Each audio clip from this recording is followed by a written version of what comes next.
Hello, everybody. We are getting into the rest of Second Kings this week. We'll get a little bit into Ezra, but mostly this is going to be Second Kings. As we get into this, I want to remind you that this is intended to be reading the story. So you're going to see names. There's going to be dates that seem like we talked about one guy in one chapter, and then his son in the next chapter, and then him again in the third chapter. It's really just the way they're telling the story. They're not mixing up the people that much. But don't worry too much about trying to memorize or get all the names and the dates right. That's not the intention of this reading. I will tell you that I have a cheat sheet, and if I can find a way to share it with you, I will do that. My cheat sheet shows me the rulers of Israel and the rulers of Judah and kind of how they overlap. You can do a search for kings of Israel and Judah on the internet, and you'll find hundreds of these types of charts. So if you're interested in looking at it, please do that. But that's not the intention. The intention is to see the story, and we're going to see some big themes come out. I've struggled a little bit with trying to figure out what to describe to you.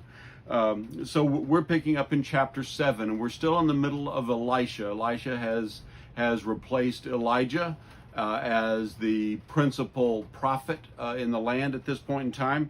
And so we're talking about Samaria being besieged. Now, I want to make sure you understand things get the same names used multiple ways. Samaria is the same thing as the nation of Israel, now that we have the divided kingdom divided into Judah and Israel. So when you see Samaria and Israel, we're talking about the same thing. Samaria is also the capital city.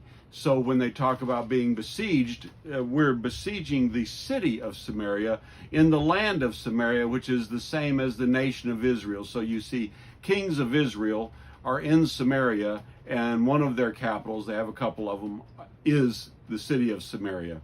And just so you know, these are the people, and we'll see it before the end of this week, these are the folks that during the time of Jesus are looked down upon by the Jews, and we'll see some of the reasons for why. We're going to look at some of those passages of scriptures later on this week. So anyway, I hope you enjoy the reading.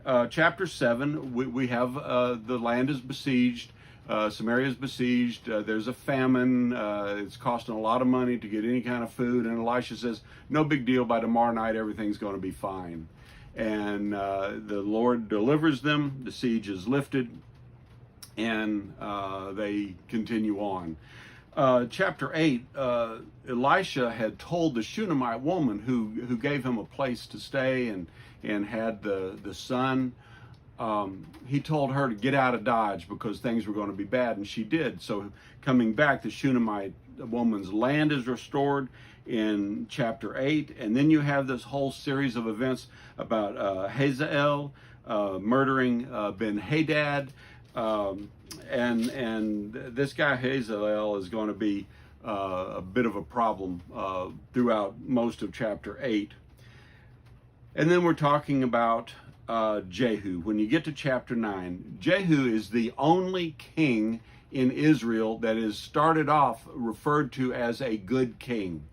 And the reason he was a good king is the Lord appointed him to wipe out Ahab's line, because Ahab had been so evil, and his wife, the Canaanite wife he had, Jezebel, was so evil. And the Lord said, none of your kids are going to inherit from you. And so you see that Jehu just does that with a vengeance in chapter 9. And he kills both the then current king of Israel and takes his place. And he kills the king of Israel, who was evil as well at the same time. And the chapter ends with Jezebel being killed. It's kind of a bloody set of chapters we're going to be reading. There's lots of deceit, lots of deception, and you'll see us bouncing back and forth between discussing Israel and then discussing Judah. And usually it'll talk about the fact that in Judah they did not follow David, so they were bad because they didn't do the things David did. And in Judah they said they followed the ways of Jeroboam, and usually what that means is that they allowed the two golden calves that Jeroboam set up to continue to be used for offering sacrifices. So anyway, it's interesting, some fast-moving stories through here, but it can get a little confusing sometimes. I hope you enjoy. Talk to you again tomorrow. Have a great evening.